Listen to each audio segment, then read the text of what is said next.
If you're a jeweler, you will find somebody coming in with a problematic knuckle or something to do with a hand that it just doesn't fit right. Hinge rings are a good option, and if you know how to make them, why not? Welcome back. My name is Jaco, and as always, the person filming and editing the videos is Damia. We have been asked to do a video on a hinge ring. Now, we've done videos on hinge rings before, but these things are so particular. Every ring is different. Let me show you what we've done on this video today. Step-by-step tutorial on a clip mechanism ring the way we designed it. If you've got questions, please pop them into the comments. When you're making hinge rings, the metal needs to be able to support your whole mechanism, so we can't be working with something too thin. You've got to make sure that the mechanism holds up to everything that your hand is going to be doing, and you're going to be picking up bags and everything else, so we're going to try and squeeze it up to as far as we can possibly do without it becoming uncomfortable. So the trick that I'm going to be using here is I'm going to give it a really comfortable fit in the inside, a nice rounding on the inside where it touches the finger. I'm going to go with at least 2 millimeters so that I can get the 3-part mechanism secured and solid inside the ring.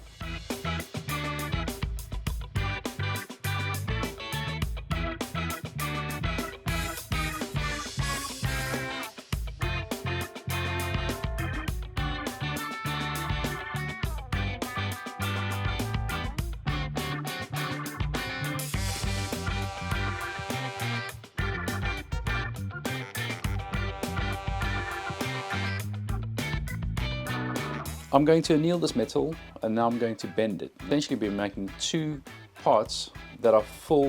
You could actually make 2 rings if you've got enough material. Put them on top of each other, make sure that your diameter is exactly the same.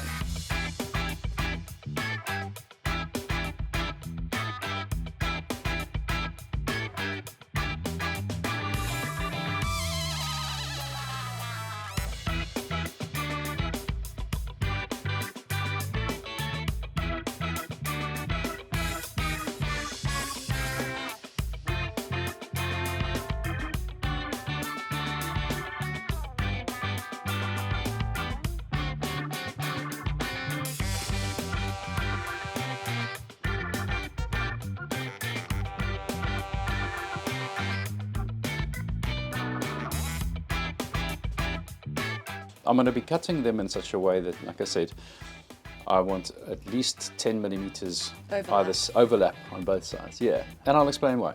Let me show you the next clip.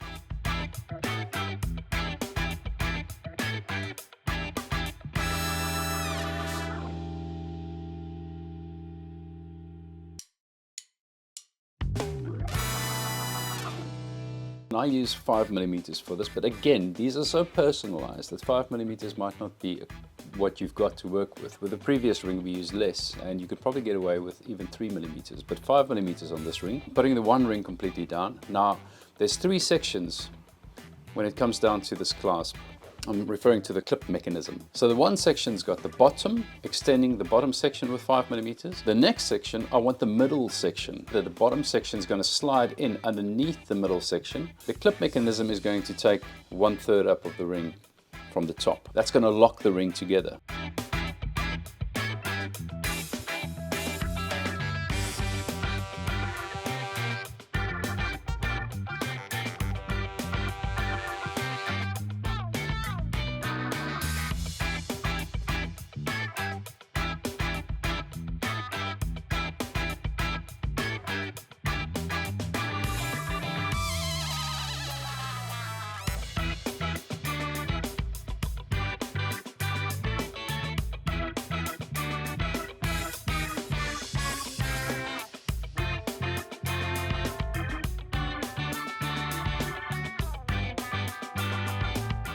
A continuous piece of metal coming out of the ring, which gives me maximum strength, and it's going to slot right over the other one. Now, these aren't straight, these are with the curvature of the ring itself. It's not something that you're going to just cut. You're going to have to cut it and just finely adjust it, making sure you've got the curves, because you want those 2 parts to come together as close as you possibly can and sit on top of each other. You're essentially removing parts on this ring that this ring is going to be replacing. When we bring these 2 rings together, I have 2/3 of the ring from the bottom up complete. When I know that I've got the right distances, if I bring these 2 parts together, when this one touches that edge, this one touches that edge. There are different ways of making these hinges. In this case, I used the chenier. I used tubes, so I dropped those tubes in deep enough and I don't make the hole too big, I'm going to be able to disguise it quite nicely when I finish the ring at the top. Why not? They are one of the options. Put it together, solder this side. I'm going to cut it open again, but the reason I'm soldering it is because it gives me a perfect line to cut on and drop those tubes in. And I don't drop them all the way through. I leave like 0.5 millimeter at the bottom. I want the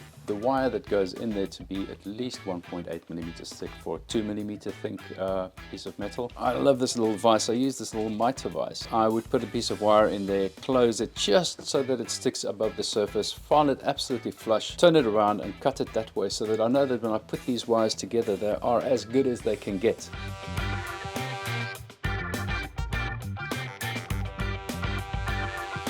Because there's 3 parts, the 2 side tubes I'm going to make slightly thinner than the center one. I've already got twice the strength on this side of the ring, and I only have the 1 tube representing that side of the ring. So I'm going to have the middle one slightly bigger to balance out the strength. I want there to be an equal wear and tear over the years. I don't want one part to wear out quicker than the other.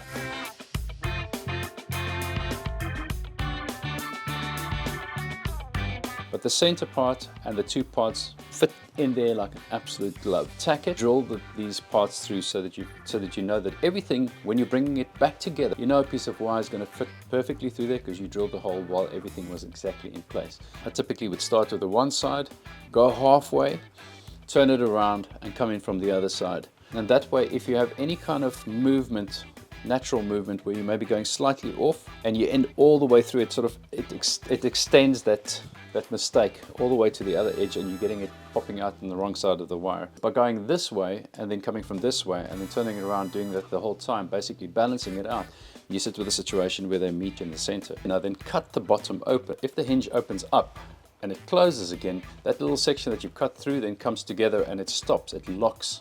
It's just another thing to make it stronger. We want the hinge to last. We want it to be as good as it possibly can be, as strong as it possibly can be. Everything that you're doing with regards to putting this together needs to be as good as you can get it because it all affects the functionality. If your wire isn't straight, you're going to have a compromised hinge. You might have more wear and tear because it's not moving the way it should. So try and get them as flush as you possibly can before you put this together.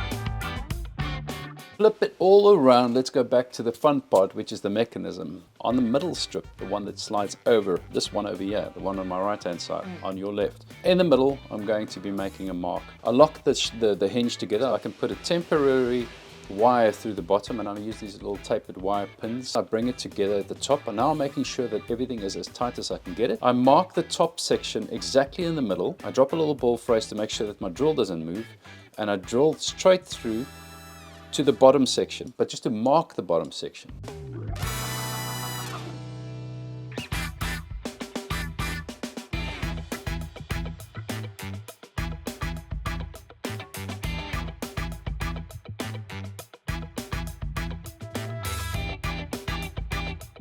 Now I open this up. This little mark I've created over here, I'm going to take a ball phrase again, not go through, just halfway down and drop a tiny little bead of gold into the actual cavity that I've just created.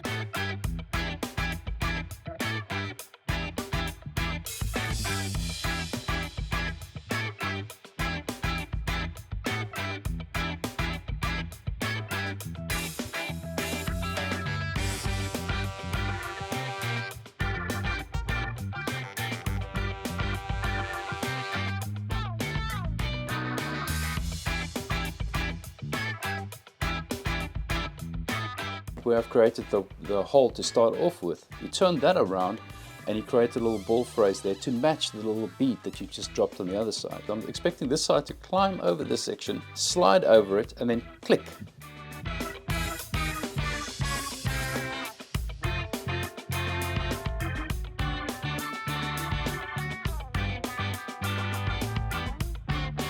it's really going to struggle to get over that little ball because it's something extra in its way. So I'm going to manipulate the bottom part of the middle section.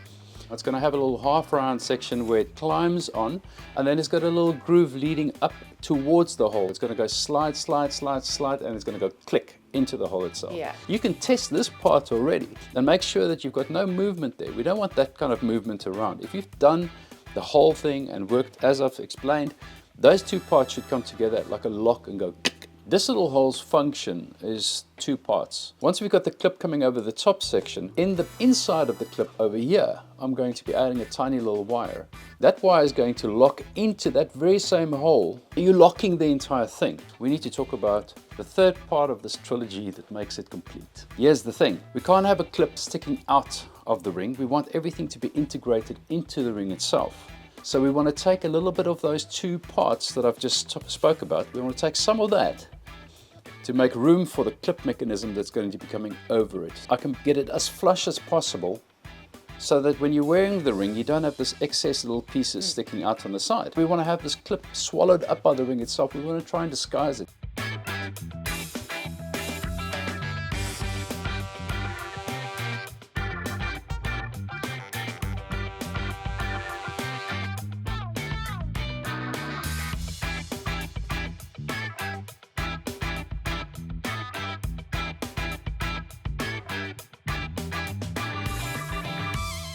Remember, we worked in three parts. Plate section needs to be as thick as the third part. Roll a piece of metal out, keep looking at the gauge, putting it against the ring itself to see where I'm at. Try and get it as flush as possible.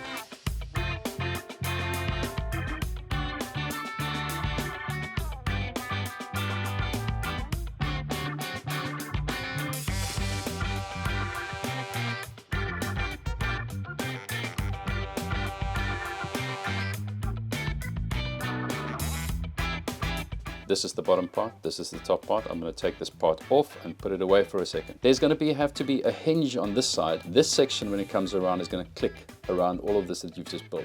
You have this section where this part already fits in. This section over here, same thickness as the metal itself, I'm going to create a little wire.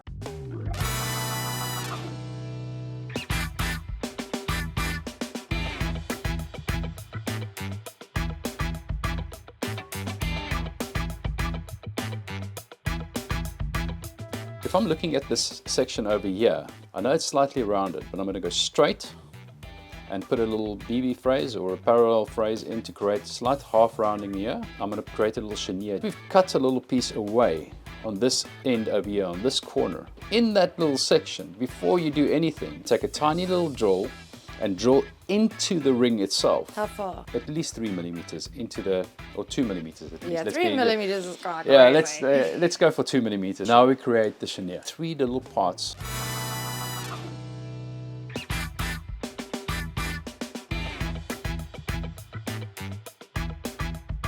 Put the wire through that. Make sure that your wire goes deep as it should. Make a mark on the wire and cut it off just shy of the actual tube. You're at the point now where we can tack the middle tube, the middle chenier that you've got over there, to the actual clasp section. When you've placed it on top here, feed all the cheniers in, you feed the wire in, you place that section that you've now created of the clip on top of that, and from the side you come tack it while it's in place. It's a very small flame, it's a very small solder, you just want it to be held together. And while you've got that section done, you turn the ring around and you do the same with the 2 tubes on the other side as well. Just tack them. Once that's tacked, you can remove the wire, take everything apart and solder all the parts to your heart's content. We have to create this section. This part's going to come over and fill up the space we filed out. I cut down a millimeter lower than the actual level where I'm working. But as it comes over, here at the bottom, I'm going to round it. I can create this section into a bit of a curl.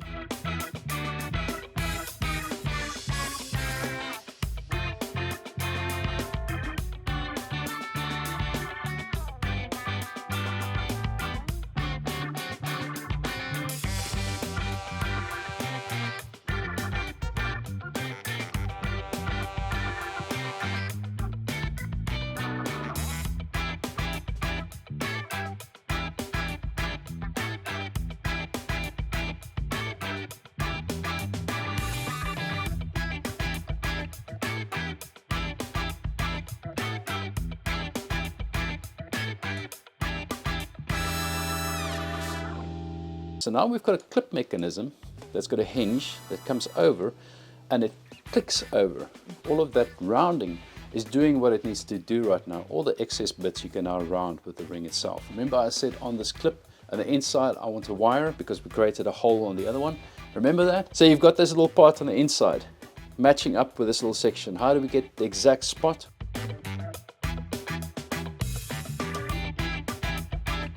Close the mechanism with a little hole to your top clip now. Close it all together and drop that little piece of wire down until you feel it doesn't go any further.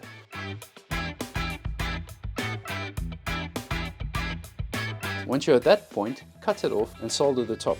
The part that comes over, the part that we created that clips over again. This section I cut grooves in and I angle the grooves in such a way that it does this. But if you don't put the grooves on there, you wouldn't be able to get it open because there's nothing that gives it any resistance. I've seen people use little beads as well, but anything that protrudes you'll feel on your finger. By creating the grooves, you're cutting into the actual clasp ever so slightly.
That's how I've done it.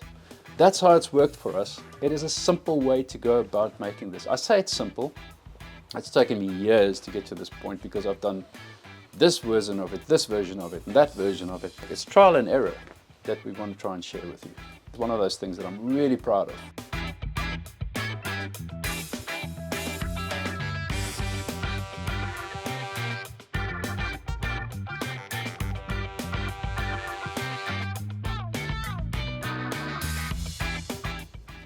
It's a technical thing, but I'm 100% certain that if you follow these instructions, you'd be able to do it yourself.